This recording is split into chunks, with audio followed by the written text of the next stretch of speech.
3D learning. तो आज हम डिस्कस करने वाले हैं कलेक्शन के बारे में और व्यू लेयर के बारे में। ये कैसे यूज़ होते हैं, कैसा बिहेवियर रखते हैं, हम उसके बारे में आज डिस्कस करेंगे। तो चलते हैं अपने कलेक्शन की तरफ। यहाँ पे आप देख रहे होंगे काफ़ी सारे प्रॉप और असेट्स यहाँ पे आपको दिख रहे होंगे, जिसमें कैमरा है, फेस है और मंकी है, प्लेन है और ये पॉइंट लाइट है, पॉइंट लाइट 2 है और यहाँ पे सनलाइट है और सनलाइट 2 है।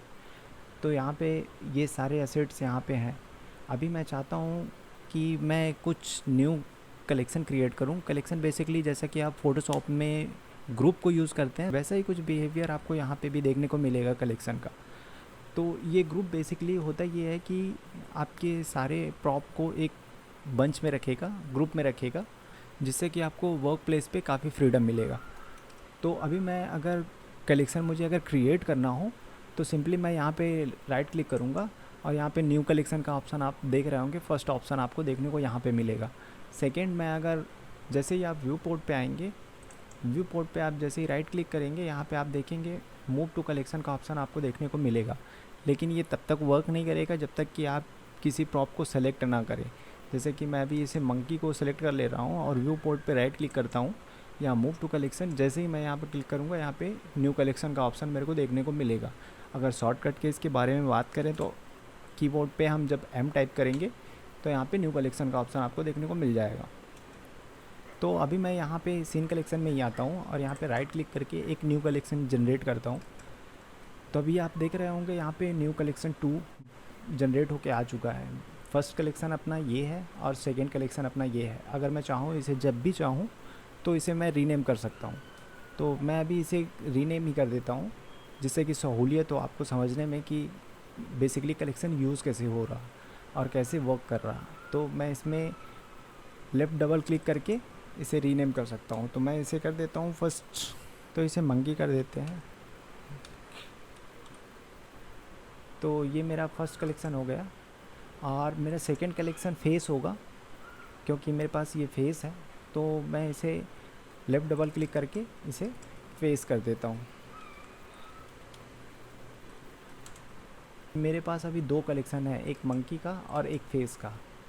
अब अगर मैं चाहता हूँ कि इस कलेक्शन से जो ये मंकी वाले कलेक्शन में ये सारे प्रॉप हैं, इसमें मूव हो जाए कुछ प्रॉप, जिससे कि मुझे फ्लेक्सिबिलिटी मिले कि मैं डिफरेंट लेयर को यूज़ कर सकूँ। तो अभी मैं चाहता हूँ कि ये फेस इस फेस वाले कलेक्शन में मूव हो जाए। तो सिंपली मैं यहाँ पे आके मूव टू कलेक्शन जैसे ही क्लिक करूँगा, यहाँ पे देखेंगे न्यू कलेक्शन का ऑप्शन आपको देखने को मिलेगा। यहाँ पे अभी 2 कलेक्शन यहाँ पे दिख रहा होगा। ये सीन कलेक्शन एक्चुअल में जो भी आपका लास्ट 1 कलेक्शन होगा, अगर इसे आप चूज़ करते हैं तो वो लास्ट वाले कलेक्शन में इसको मूव कर देगा। सेम इफ़ेक्ट मिलेगा अगर मैं सीन कलेक्शन को अगर यहाँ पे चूज़ करता हूँ तो फेस वाले कलेक्शन में ये ऑब्जेक्ट मूव हो जाएगा। तो आपके पास अगर एक से ज़्यादा कलेक्शन है, तो अगर आप ये सीन कलेक्शन चूज़ कर रहे हैं तो जो आपका लास्ट 1 कलेक्शन होगा ये प्रॉप उसमें मूव हो जाएगा। तो मैं अभी फेस का ही चूज़ करता हूँ। अब हम इसे थोड़ा सा सिंपल ही रहने देते हैं। तो जैसे ही मैं इस पर क्लिक करूँगा तो आप देखेंगे कि ये फेस वाले कलेक्शन में ये फेस मूव हो चुका है। तो अभी हमारे पास 2 कलेक्शन है। एक कलेक्शन जिसमें हमारा मंकी है, प्लेन है, लाइट्स वगैरह है और कैमरा है, और एक में हमारा फेस है। अगर हम चाहें तो मल्टीपल कलेक्शन क्रिएट कर सकते हैं। उसके लिए सिंपली यहाँ से न्यू कलेक्शन करते जाएंगे। आप जितने भी कलेक्शन आपको चाहिए उतना कलेक्शन आप यहाँ से ऐड कर सकते हैं। तो ये बेसिकली ग्रुप ही होता है, जैसा कि फ़ोटोशॉप में आप यूज़ करते हैं। तो ज़्यादा नेमिंग की तरफ ना जाके इसके कॉन्सेप्ट पे आप फोकस करें। ये ग्रुप जैसा ही कुछ वर्क करता है, पर इसमें एडवांटेज ये आपको मिलता है। तो जैसा कि आप मंकी वाले ग्रुप में देख रहे होंगे, यहाँ पे 2 प्रॉप हैं, 4 लाइट्स हैं, एक कैमरा है और सेकंड फेस में एक प्रॉप दिखा रहा। क्योंकि इसमें एक से ज़्यादा प्रॉप नहीं है तो इसमें काउंटिंग नहीं दिखा रहा, और इसमें ज़्यादा प्रॉप है इसलिए काउंटिंग दिखा रहा। जैसा कि आप यहाँ पे देख रहे होंगे, मंकी है एक प्रॉप और सेकेंड प्रॉप आपका प्लेन है। तो कलेक्शन आपको ये एडवांटेज देता है कि आप बिना ग्रुप को ओपन किए आप देख सकते हैं उसमें कौन कौन से प्रॉप हैं। तो अभी आप यहाँ पे देख रहे होंगे जो प्रॉप होंगे वो सारे प्रॉप यहाँ पे आपको दिख रहे हैं। बात करें इसके शॉर्टकट के बारे में, तो आप नम पैड पे माइनस और प्लस को यूज़ करके इसे एक्सपांड कर सकते हैं। और मिनिमाइज़ कर सकते हैं। आगे बात करेंगे इसके फ़िल्टर के बारे में। तो यहाँ पे आप देख रहे होंगे फ़िल्टर का लोगो यहाँ पे बना हुआ है, साथ में फ़िल्टर लिखा हुआ है। आप जैसे इसे ओपन करेंगे यहाँ पे आपको काफ़ी सारे फ़िल्टर्स देखने को मिलेंगे। तो मैं अभी सारे फ़िल्टर्स को एक्टिवेट कर देता हूँ और देखते हैं इसका इम्पैक्ट क्या पड़ता है। तो यहाँ पे आप देख रहे होंगे अगर कलेक्शन को आपको हाइड करना है तो सिंपली आप यहाँ से हाइड कर सकते हैं। सेकेंड ऑप्शन ये सिलेक्शन लॉक करने के लिए है। जैसे ही मैं इसे क्लिक करूँगा मैं इसे सिलेक्ट नहीं कर पाऊँगा, इससे रिलेटेड जो भी प्रॉप है वो कुछ सेलेक्ट नहीं होने वाला है। तो ये फ्रीडम हमें ये देता है। तो आगे हम बात करते हैं थर्ड वन की। तो यहाँ पे जैसे ही मैं इसे क्लिक करता हूँ यहाँ पे आप देखेंगे कि जो भी प्रॉप होगा वो प्रॉप हाइड हो जाएगा और इसका इम्पेक्ट आपके रेंडर पे नहीं पड़ने वाला है। तो मेक श्योर कि आप इसे यूज़ करके आप एक बार देख लें अच्छे से कि कैसा इसका बिहेवियर है। तो आगे हम बात करते हैं फोर्थ नंबर ऑप्शन की। मैं इसे जैसे ही हाइड करता हूँ ये व्यू पोर्ट पे देखेंगे ये हाइड हो जाएगा, साथ में आपके रेंडर आउटपुट से भी ये हाइड हो जाएगा। तो इसका बिहेवियर कुछ ऐसा है। लास्ट वन की बात करूँ तो ये अगर मैं स्विच करता हूँ तो ये यहाँ से हाइड नहीं होगा, लेकिन आपके रेंडर आउटपुट से ये हाइड हो जाएगा। तो ये सारे फ़िल्टर्स कुछ ऐसा बिहेवियर रखते हैं। तो आगे चलते हैं हम व्यू लेयर की तरफ। व्यू लेयर एक्चुअल में जो भी आपका रेंडर आउटपुट निकलने वाला है, रेंडर लेयर होने वाला है, तो उस रेंडर लेयर के बारे में जो इन्फॉर्मेशन होनी चाहिए वो आपको यहाँ पे देखने को मिलेगी। आप कितने टाइप का लेयर निकालना चाहते हैं, कितने लेयर होने चाहिए, या फिर कितने प्रॉप आप रख रहे हैं उसको डिफरेंट लेयर में आप यूज़ करना चाहते हैं, तो वो यहाँ से डिसाइड होगा कि आप रेंडर में कितने लेयर चाहते हैं। तो यहाँ पे आप देख रहे होंगे यहाँ पे व्यू लेयर है। बेसिकली ये फर्स्ट लेयर है जिसमें ये सारे प्रॉप हैं जो भी आपको यहाँ पे विजिबल दिखाई दे रहे हैं, ये सारे प्रॉप इसके अंदर हैं। तो अभी मैं इसे रीनेम करने जा रहा हूँ। तो इसे मैं कर देता हूँ मंकी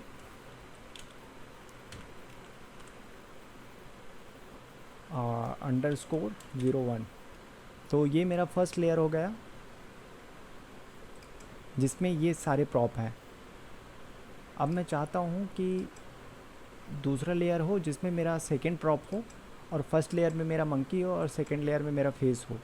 मैं यहाँ पे जाता हूँ, यहाँ पे आप देखेंगे कॉर्नर पे यहाँ पे एक ऑप्शन आपको दिख रहा होगा और जैसे ही मैं इसे क्लिक करूँगा तो यहाँ पे देखेंगे ऐड व्यू लेयर।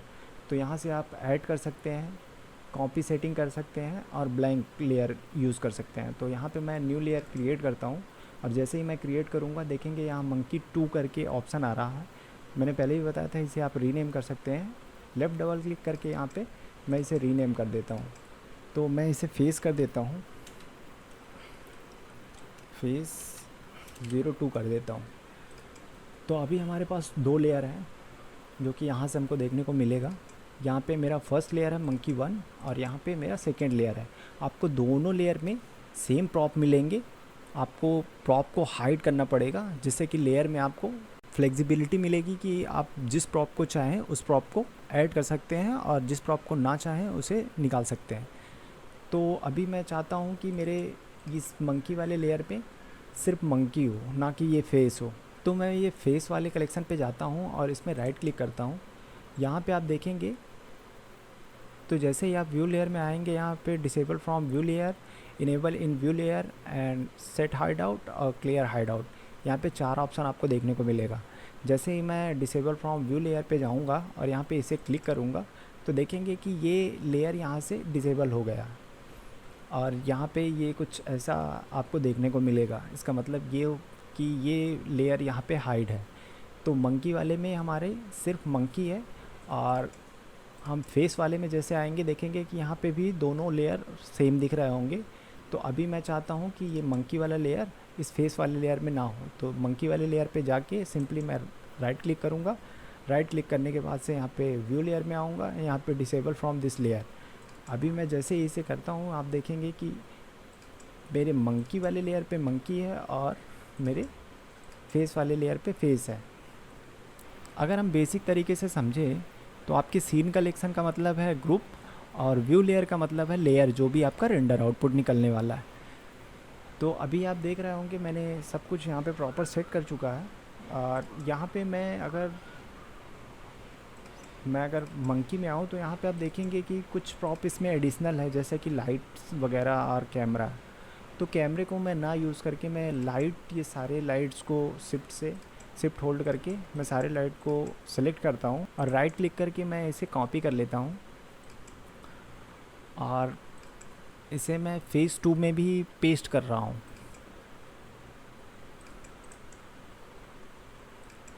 अब इससे होता क्या है, जैसा कि आप लोगों को पता है किसी भी ऑब्जेक्ट को देखने के लिए लाइट की ज़रूरत पड़ती है, तो मंकी में जो लाइट्स यूज़ की गई है वो फेस में भी मैं डाल रहा हूँ ताकि लाइट्स का इंफॉर्मेशन सेम रहे और बिना लाइट के आप कुछ देख नहीं सकते हो, इसलिए यहाँ पे मैंने लाइट को मूव करके रखा है। अब हम चलते हैं रेंडर की तरफ और रेंडर में देखते हैं कि कंपोजिटिंग इसकी होती कैसे है और इसका क्या इम्पैक्ट पड़ता है आपके रेंडर आउटपुट पे। तो अभी मैंने इसमें कुछ टेक्सचर डाल के रखा हुआ है पहले से, आप यहाँ पे देख सकते हैं। यहाँ पे मैंने कुछ ऐसा टेक्सचर यहाँ पे डाल के रखा हुआ है और मंकी में भी आप देख सकते हैं, यहाँ पे भी कुछ ऐसा टेक्सचर लगा हुआ है।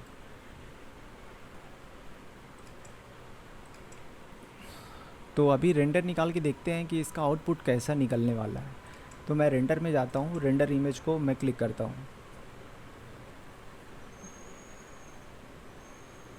और मे बी आपके मशीन पे डिपेंड करता है कि ये कितना टाइम ले रहा। तो यहाँ पे आप देखेंगे कि मेरा रेंडर निकल चुका है जो कि अभी मंकी है। तो यहाँ पे जैसे ही मैं जाता हूँ यहाँ पे कंपोजिट का ऑप्शन देखने को मिलेगा, मंकी 1 मिलेगा और फेस 2। ये दोनों लेयर जो हमने क्रिएट किया था वो दोनों लेयर हैं और ये कंपोजिट जो कि हमारा फाइनल आउटपुट निकलने वाला है उसके बारे में हमें इन्फॉर्मेशन दे रहा। तो अभी जैसे ही मैं मंकी में हूँ तो ये मंकी वाला लेयर मुझे दिखाई दे रहा है और जैसे ही मैं स्विच होऊंगा फेस में तो मुझे ये फेस वाला लेयर दिखाई देगा।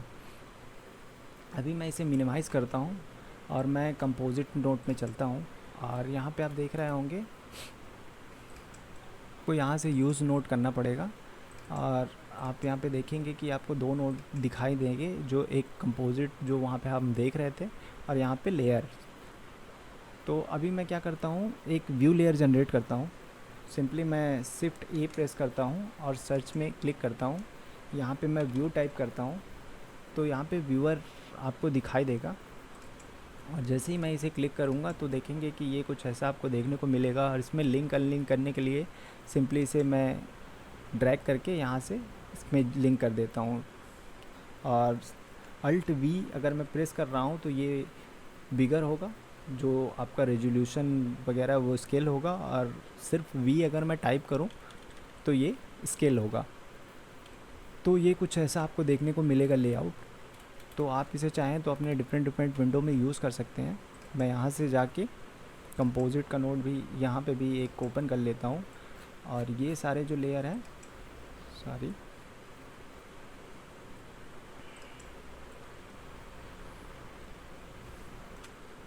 ये सारे जो लेयर हैं मैं इसे साइड में रखता हूँ और इस लेयर को मैं थोड़ा सा बिगर कर लेता हूँ। तो अभी आप देख रहे होंगे कंपोजिट का नोड दिख रहा है और व्यू लेयर जो कि हम देख रहे हैं। अब मुझे अपने दोनों लेयर को अगर देखना है तो सिंपली मुझे एक और नोड एक्टिवेट करना पड़ेगा जिसे कि अल्फ़ा ओवर नोड कहते हैं। तो सिंपली शिफ्ट ए प्रेस करता हूँ मैं, यहाँ पे सर्च बार पे अल्फ़ा ओवर, यहाँ पे ये नोड आपको देखने को मिलेगा। जैसे ही मैं इसे क्लिक करूँगा और इसे मिड में रखूँगा तो देखेंगे कि ये कुछ ऐसा भी बिहेवियर आपको दिख रहा होगा। अभी मैं जैसे ही इसे ड्रैग करके सबसे लोअर वाले इमेज पे लेके जाता हूँ, आप देखेंगे यहाँ पे आपका फर्स्ट लेयर का इमेज यहाँ पे आपको देखने को मिलेगा। अब मैं चाहता हूँ कि मैं अपने दोनों लेयर को यूज़ कर सकूँ, यहाँ पे मर्ज करके देख सकूँ कि कंपोजिट में आउटपुट क्या निकलने वाला है। सिंपली मैं इस लेयर को चूज़ करूँगा, यहाँ पे डुप्लिकेट लेयर करूँगा तो यहाँ पे मुझे 2 लेयर मिल जाएगा और इसे मैं यहीं पे रखता हूँ। और इस लेयर को मैं क्या करता हूँ, यहाँ पे आप देखेंगे इसके लोअर में देखेंगे कि यहाँ पे आपको सारे लेयर्स मिलेंगे। यहाँ पे मैं फेस में स्विच होता हूँ तो यहाँ पे देखेंगे आपको दोनों चीज़ें दिख रही होंगी, एक में मंकी है और एक में फेस है, जो कि हमारा रेंडर आउटपुट निकल के आया हुआ है। अभी मैं क्या करता हूँ, इस इमेज को ड्रैग करके मैं सेकेंड वाले में अटैच कर देता हूँ। आप देखेंगे कि यहाँ पे वो इन्फॉर्मेशन दिख नहीं रही है जो कि ये मर्ज होने के बाद हमको दिखना चाहिए। एक्चुअल में इसमें हो ये रहा है कि आप जो आउटपुट देख रहे हैं वो अल्फ़ा नहीं है, इसके वजह से ये हमें दिखाई नहीं दे रहा है। तो आप देखेंगे अगर चेंज करके भी मैं अगर यूज़ करूँ इसे तो ये दिखाई नहीं देगा, आपका एक ही फेस दिखाई देगा, क्योंकि सेकंड वाला आपका अल्फ़ा नहीं है, उसके वजह से आपको ये कुछ ऐसा दिखाई दे रहा होगा। तो इसे अगर मैं चाहूँ कि अल्फ़ा कर लूँ तो मैं सबसे पहले रेंडर आउटपुट में आऊँगा और यहाँ पे फिल्म में जाऊँगा। यहाँ पे देखेंगे फ़िल्टर साइज़ और यहाँ पे ट्रांसपेरेंट का ऑप्शन मिलेगा। इसे आप ट्रांसपेरेंट क्लिक करेंगे, अगेन फिर से आपको रेंडर करना पड़ेगा और मैं रेंडर करता हूँ।